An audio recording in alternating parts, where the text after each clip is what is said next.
अस्सलाम वालेकुम students, learner, friends. आज हम अपने चैनल जाफर्स बायोलॉजी पे जिस टॉपिक को डिस्कस करने जा रहे हैं वो टॉपिक है जी लॉ ऑफ सेग्रीगेशन। अब लॉ ऑफ सेग्रीगेशन क्या है, इससे पहले कि हम लॉ ऑफ सेग्रीगेशन के मतलब बात करें, ये मेंडल ने दिया था जिसे फादर ऑफ जेनेटिक्स कहा जाता है। तो फादर ऑफ जेनेटिक्स जो मेंडल है उन्होंने क्या किया, उन्होंने जनाब पाइसम सैटिवम का इस्तेमाल किया, मटर का इस्तेमाल किया। पाइसम सैटिवम जो है वो उसका इस्तेमाल किया। अब जो पाइसम सैटिवम जो उन्होंने इस्तेमाल किया उसकी वजह क्या थी, उसके इस्तेमाल की वजह क्या थी, वो इसलिए जनाब पाइसम सैटिवम को इस्तेमाल किया क्योंकि जनाब ये हर्माफ्रोडाइट है और इसको सेल्फ जो है फर्टिलाइज भी करवाया जा सकता है, इसको क्रॉस फर्टिलाइज भी करवाया जा सकता है और उसके साथ साथ जो है इसको जो है वो सेल्फ फर्टिलाइज क्रॉस फर्टिलाइज दोनों करवाया जा सकता है। इसका लाइफ स्पैन बिल्कुल जो है वो थोड़ा है, इसका लाइफ स्पैन थोड़ा है, इसको सेल्फ फर्टिलाइज क्रॉस फर्टिलाइज करवाया जा सकता है, इजीली कल्टीवेट किया जा सकता है और उसकी जो ग्रोथ है वो भी तेज है। उसको गार्डन में भी उसके गार्डन में मौजूद थे, इजीली अवेलेबल थे। तो इस वजह से जनाब उसने इसको क्या किया, पाइसम सैटिवम को जो है वो यूज किया। अब उसने क्या कहा, पाइसम सैटिवम को यूज करने के बाद उसने कहा कि जनाब इसके हमने ट्रेड्स ले लेते हैं और वो ट्रेड जो है वो ले लेते हैं जनाब कि अगर कोई एक सीड की अगर हम लेते हैं कि सीड के हिसाब से लेते हैं तो सीड का कलर जो है वो कौन सा हो सकता है, येलो हो सकता है, ग्रीन हो सकता है।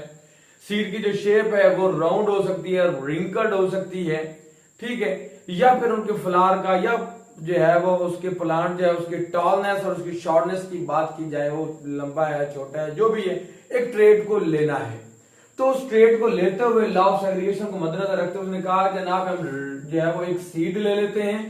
सीड में हम किस कैरेक्टर को लेते हैं, पहला है जो वो राउंड, दूसरा है जी रिंकल्ड। अब राउंड सीड को उसने कहा जी ट्रू जो है वो कैरेक्टर लेते हैं, पेयर ऑफ अलील लेते हैं और वो कौन सा है, कैपिटल आर, कैपिटल आर। ये उसने ले लिया। दूसरी साइड पे उसने जो है वो स्मॉल आर को ले लिया, ठीक है। तो अब उसने क्या किया जनाब, एक तरफ उन्होंने कैपिटल आर, स्मॉल और ये रिंकल्ड है, ये राउंड को शो कर रहा है।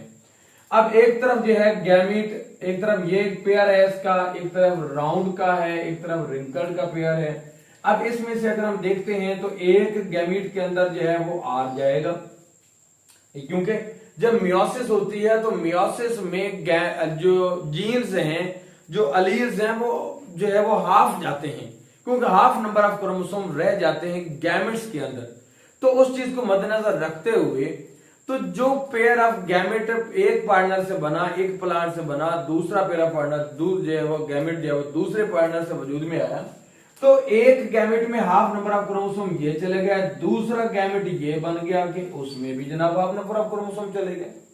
इधर देखते हो तो जनाब इधर भी ये चले गए और ये एक गैमेट ये बन गया, प्रोबेबिलिटी इसकी पॉसिबिलिटी ये है जनाब, एक ये बन गया, एक ये बन गया। अब क्या है कि इनको उसने क्या करवा दिया, क्रॉस। ये P1 है, P1 क्या है, फर्स्ट पेरेंट जनरेशन है। इसको ये इसके साथ क्रॉस हुआ तो क्या बन गया, आर बन गया और इसको इसके साथ क्रॉस कराया तो ये कैपिटल आर, स्मॉल आर बन गया।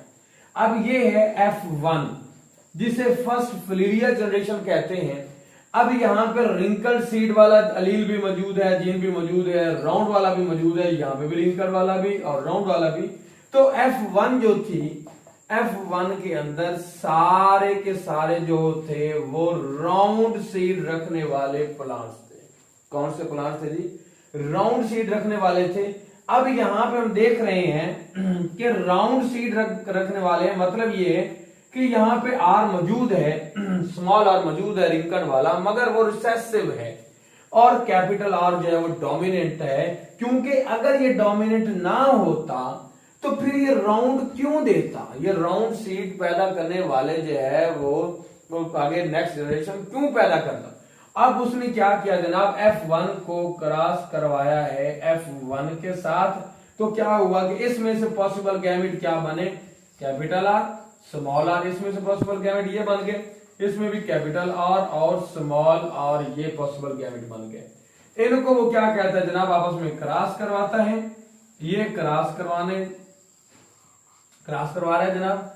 अब इसमें क्या होता है कि इसमें ये एक राउंड सीड ये वाला और इसका जो गैमेट बना, और ये रिंकल सीड वाला गैमेट, मतलब गैमेट बना क्योंकि दो गैमेट बने थे, ये एक ये इधर हमने रख दिए। अब इधर भी हम बात करते हैं कि ये एक गैमेट और ये दूसरा पॉसिबल गैमेट। अब इसकी जो है वो पॉसिबल क्रॉस क्या बने, ये इसने इसको इधर रखा, ये कैपिटल आर है और इसके साथ ये भी कैपिटल आर है। इसके सामने ये आ रहा है कैपिटल आर और स्मॉल आर, इसके सामने आ रहा है G capital R small are, ये इधर आ रहा है जी स्मॉल आर स्मॉल आर। अब यहां पे हमें ट्रू राउंड नजर आ रहा है जनाब, क्या, कैपिटल आर, ये हमें जनाब नजर आ रहा है कि राउंड है जो हम देख रहे हैं। यहां पे जो स्मॉल आर ये जो है वो रिंकल्ड है,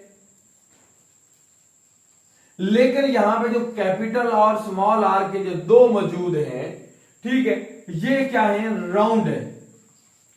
अब यहां पे तो हमें ये नजर आ रहा है ना क्योंकि हम क्रॉस बना रहे हैं, लेकिन जब उसने ये क्रॉस करवाए और मेडल ने क्रॉस करवाया तो जो जनरेशन मिली, तो उस पॉसिबल जनरेशन में उसे जो रेशो मिली वो कितनी मिली थी, 3:1 की, 3:1 की उसे रेशो मिली। क्या है जी, उसने देखा कि 3 जो हैं वो राउंड है, राउंड सीड वाले जो है वो 3 है और 3% है, और रिंकर्ड वाले जो हैं वो उसने क्या देखा जी 1% उसकी रेशो है। तो ये 3:1 थी। ये जनाब मुयस्सर आए कब, जब उसने F1 को F1 के साथ क्रॉस करवाया और F2 को उसने हासिल किया, सेकंड फिलियल जनरेशन को उसने हासिल किया, तो ये हमें उसको जो है वो रेशो मिली 3:1 की थी।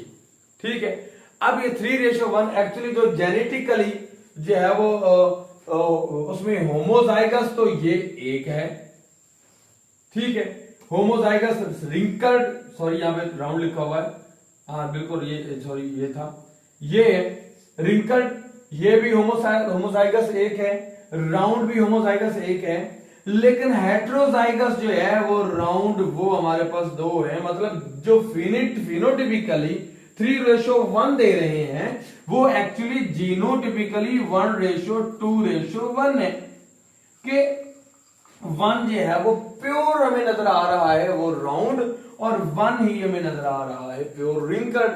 लेकिन हमें जो 2 नजर आ रहे हैं, यहाँ पे 2 नजर आ रहे हैं, वो जीनोटिपिकली दोनों जीन रखते हैं, जो अब रिंकल्ड वाला भी राउंड वाला भी, मगर राउंड वाला जो जीन है वो डोमिनेट कर रहा है, और उसके डोमिनेट करने की वजह से रिंकल्ड वाला खुद को एक्सप्रेस नहीं कर पा रहा। तो वो राउंड फिनोटिपिकली तो राउंड है, मगर जीनोटिपिकली क्या है, वो रिंकल्ड है। तो इसमें उसने लॉ ऑफ सेग्रीगेशन में उसने क्या कहा कि जनाब ये देखें कि ये जीन्स मौजूद हैं, 2 खासियत को हमने कंट्रास्टिंग जो है वो यहाँ पे उनको ट्रेड्स लिए हैं जो दूसरे के साथ चल रही हैं, मतलब कि राउंड है और रिंकल्ड है, उनके शेप के हवाले से लिया है मेंडल ने।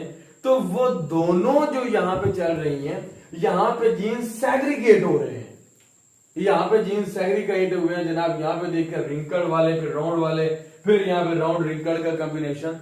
तो ये उस अपने लॉ में कहता है, लॉ ऑफ सेग्रीगेशन में जनाब राउंड और रिंकल्ड की बात करता है, लेकिन यहाँ पे लॉ ऑफ सेग्रीगेशन में उसने मोनोहाइब्रिड क्रॉस लिया था। मोनोहाइब्रिड क्रॉस के मतलब उसने जो क्रॉस करवाए थे उसमें सिर्फ जो है वो एक ट्रेड को कंसीडर किया, और उस एक ट्रेड को लेके आया है, उस एक ट्रेड को मद्देनजर रखते हुए उसने जनाब क्या है उनका क्रॉस करवाया है, 2 को नहीं करवाया है। अगर वो 2 ट्रेड्स को लेके आता तो डाई हाइब्रिड क्रॉस होता। हम इस पे मजीद आने वाले लेक्चर्स में बात करेंगे। अगर आप लोगों को ये मेरा वीडियो लेक्चर पसंद आया तो इसको लाइक करें, शेयर करें, और दोस्तों को आगे जो है वो इसके मतलब बताना मत भूलें, लेकिन जाफर बायोलॉजी को सब्सक्राइब करना भी मत भूलें।